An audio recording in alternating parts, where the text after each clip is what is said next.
Greeting, dear listeners and viewers. This is Luis Onatin, President or Chair, better said, of the Miami International Arbitration Society. And today I am very fortunate to be joined by Alex Esses, the Secretary General of the ICC, and with Cathy Gonzalez Rocha, who is the Director for the ICC for Latin America. So thank you both very much for taking time. We're doing this during the annual conference here in Miami. It's being published a little bit later, but they're taking time out of their incredibly busy schedule, so thank you so much. Thank you. Thank you very much. How long, because you have been part of the ICC for many years, how long have you been respectively part of the ICC? Well, it's going to be 8 years tomorrow for me. Okay. For Cathy, maybe just a little bit more. Just a little bit more. Yes, because I started as an intern a long time ago in Paris. Now I'm based in Panama as a regional director based in Panama. Yes. So just a few more years. Because she started Well, when she was 10. we won't say how much. Exactly. Oh, because she started when she was 10. Then you will guess my age, so. We respect that. We respect that. Thank you. So thank you so much. Let's talk general, and then we'll kind of come back down. Alex, why don't you talk to us about the number of ICC arbitrations over the past few years? What are the trends? What do you see there?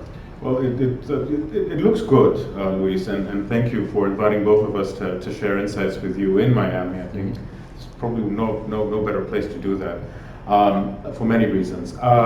Yeah, I mean, it's been the past few years have been actually very good in terms of registration of new cases. In 2018, so last year, which is the last statistical sample that we have, full statistical sample that we had, we registered 842 new cases. The year before it was about 812. In 2016 we had a one-off record of 966 cases, which I think is going to be very difficult to repeat.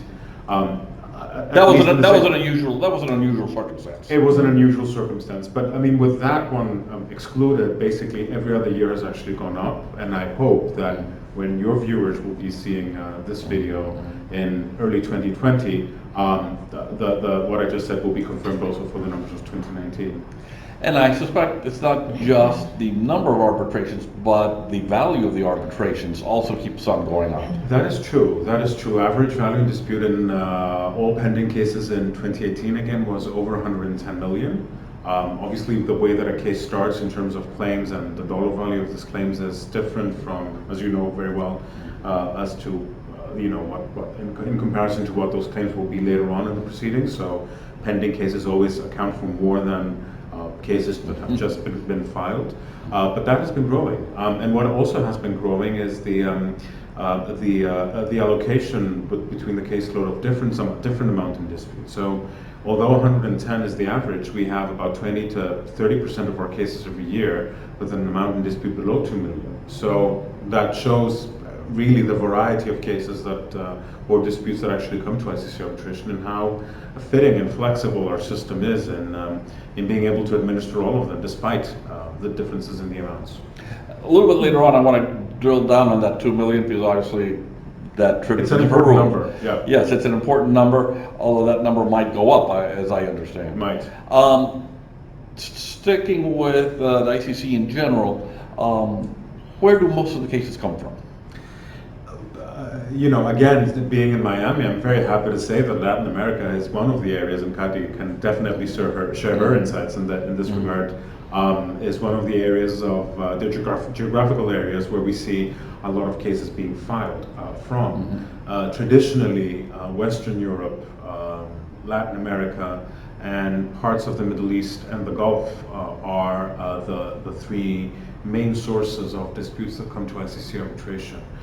In terms of parties specifically, you also have traditionally the largest number of parties coming from the continental United States. But then again, if you see where the cases are centered, the Latin American case management team always has, since Cathy's times in Paris and since, has always had the most heavy caseload compared to all teams. Well, and the Secretariat has branched out and now has offices in Hong Kong, Brazil, Sao Paulo, New York, and I promise we're going to get to Cathy in a second. Because how big is Asia? I would imagine that Asia is big. Asia is quite big. There are pockets in Central and Western Asia that also generate disputes and cases that are then administered from the Hong Kong and Singapore offices. But obviously the Hong Kong office administers a lot of cases with Chinese parties from the mainland and their counterparties from various other areas around Asia, and not exclusively Asia. And then Singapore is more focused on disputes coming from Southeastern Asia, primarily India, and then a number of other jurisdictions such as Indonesia, Australia, New Zealand, Vietnam, and a number of other countries. Arbitration is there used a lot, and institutional arbitration, that's where ICC comes in, has been in use over the past few years more than in previous years, where you had a more instinctive use, if you like, of ad hoc arbitration proceedings, and of course still a lot of litigation being used in disputes that would in other areas of the world would actually go to arbitration. So you see that progressive shift, and that is where these offices came.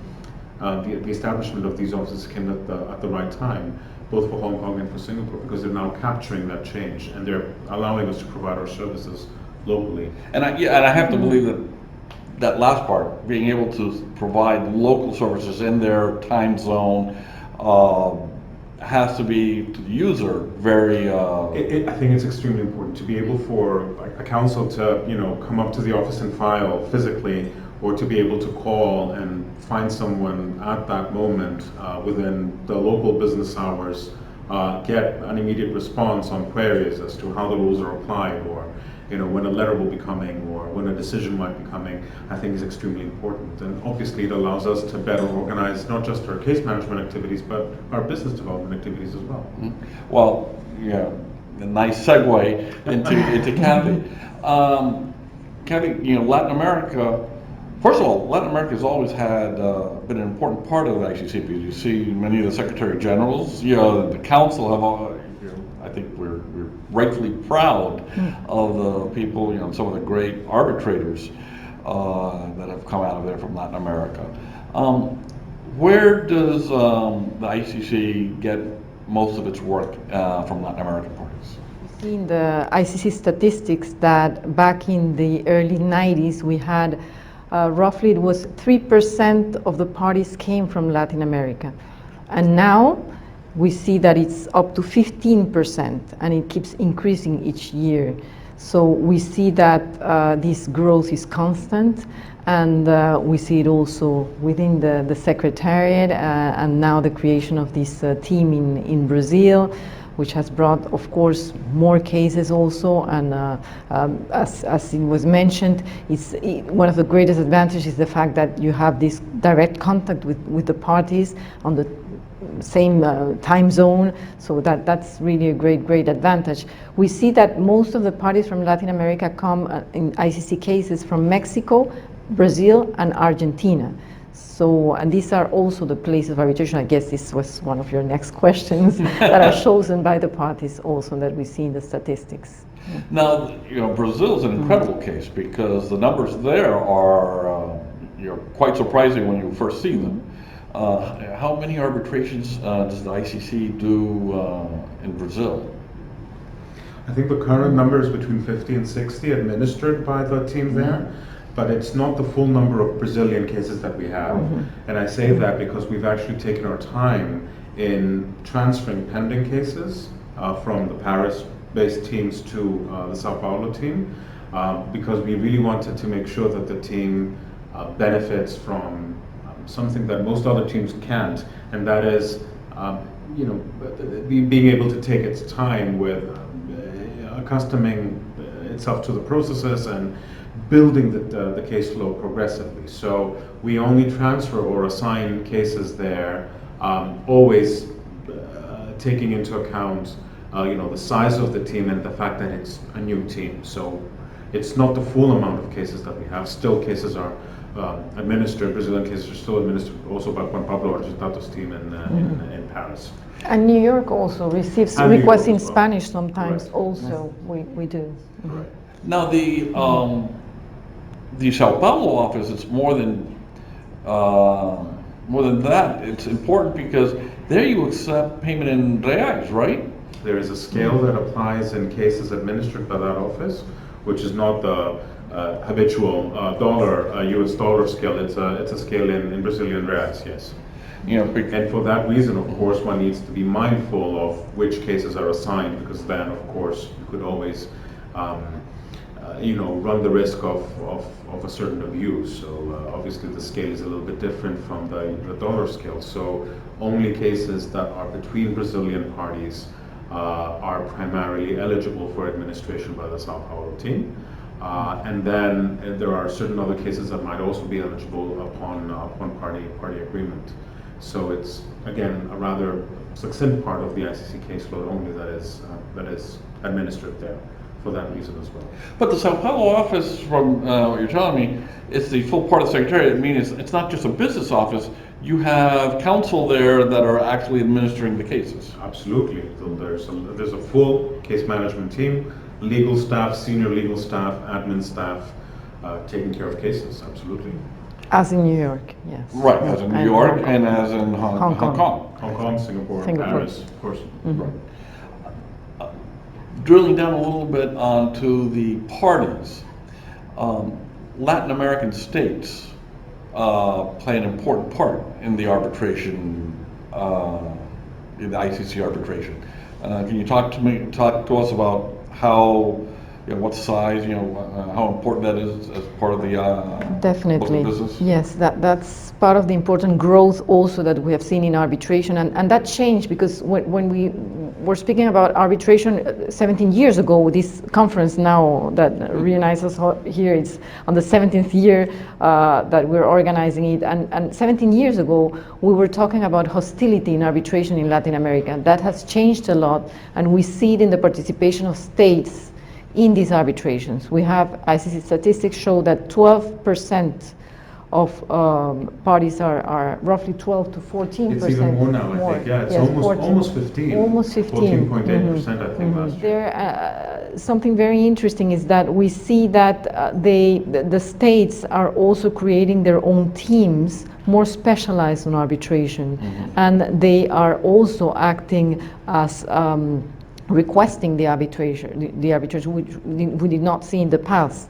They were only receiving the requests, but now they are participating in those cases. Yes. I think that's a very fair remark.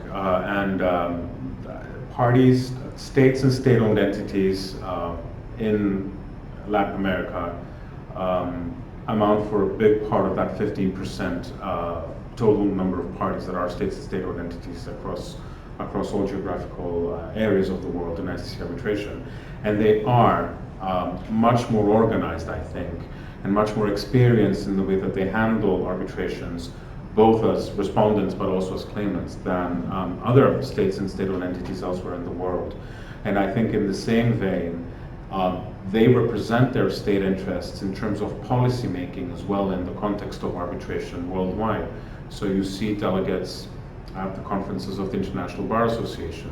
Latin American countries participate in the working groups of UNCITRAL on ISDS and also on expedited arbitration, and they shape the agenda. They have a lot to contribute, and that again is something that until a few years ago would have been unheard of. But as you know, only a few years ago Brazil was debating as to whether arbitration involving states was constitutional or not, and now arbitration is being used in a way that is almost never seen before in that country. So there's a lot of development there that states are, I think, in Latin America are actually fully benefiting from.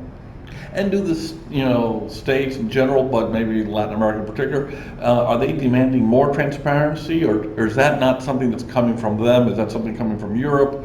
How do the states in Latin America play into that issue that we hear so much about?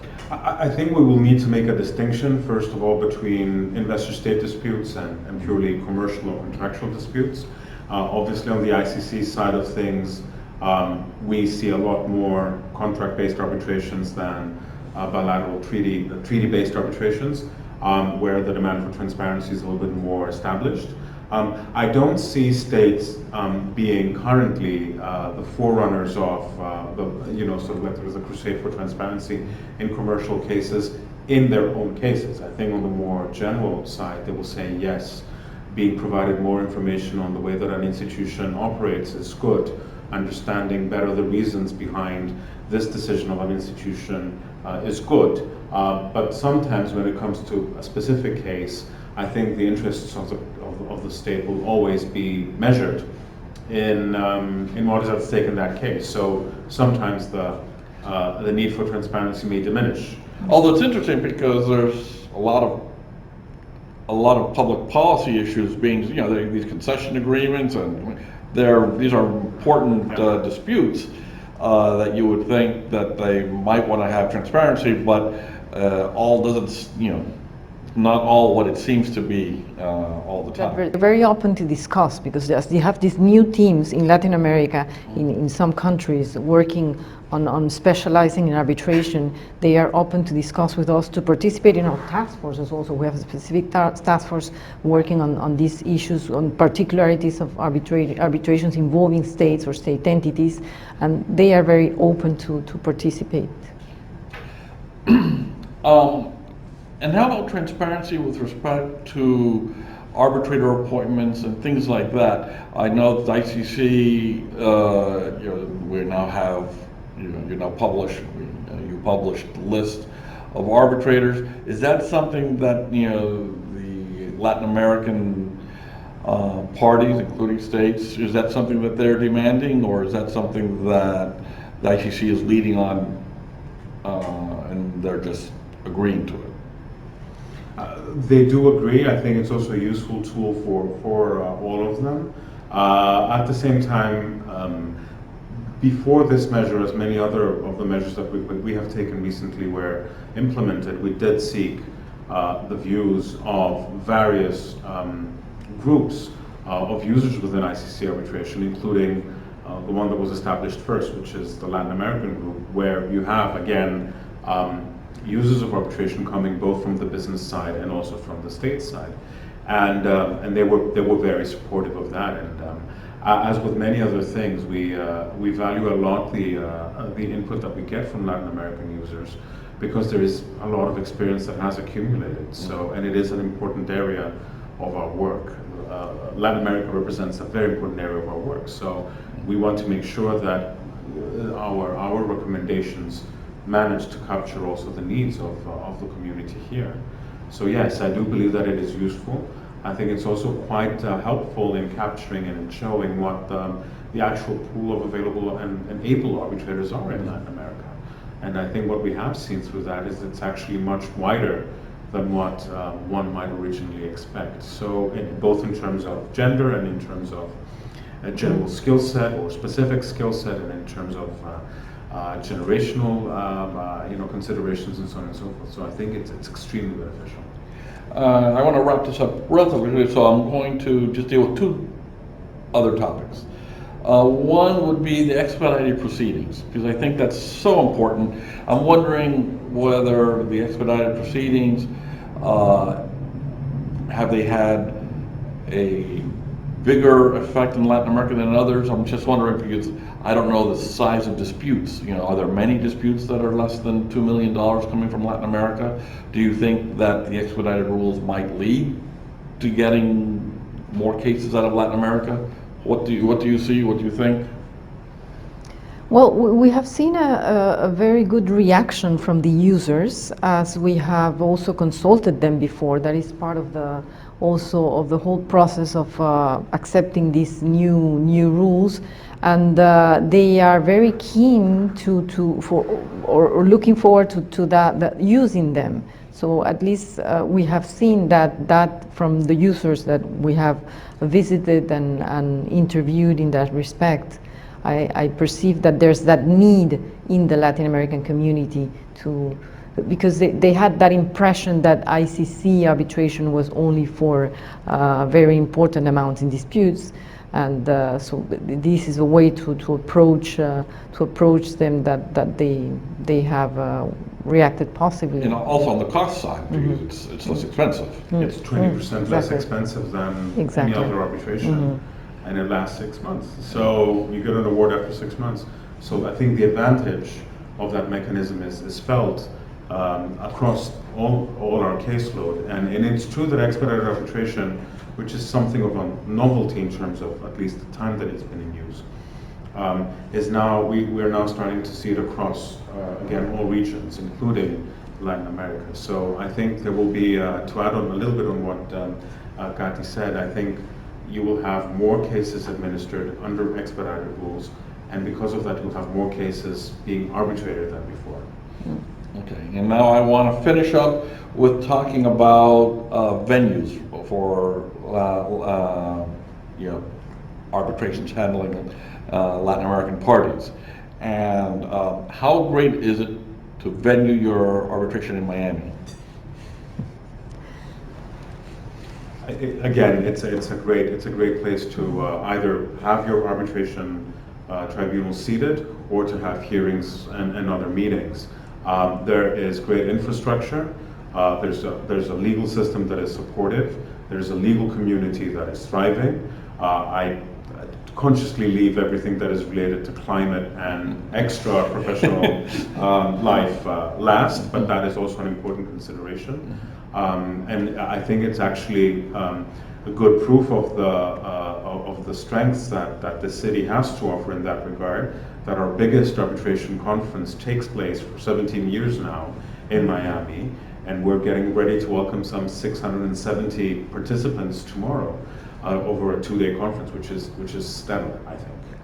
And within the United States, Miami is within the ranking of cities is pretty high. It's pretty high. It's pretty high. I think last year, meaning 2018, we had some 12 or 15 cases seated in Miami, and that does not count, of course, all other meetings and or hearings that took place here in cases seated elsewhere. Which, if I understand correctly, that's like second only to New York. It is currently, yes, for that year was second only to Europe. That is correct. Okay. Well, I want to thank both Cathy and Alex for taking their time from greeting their 600 guests here. Thank you so much for sharing with us your views and what's happening at the ICC. Thank you very much. Thank you very much for Thank you. inviting us.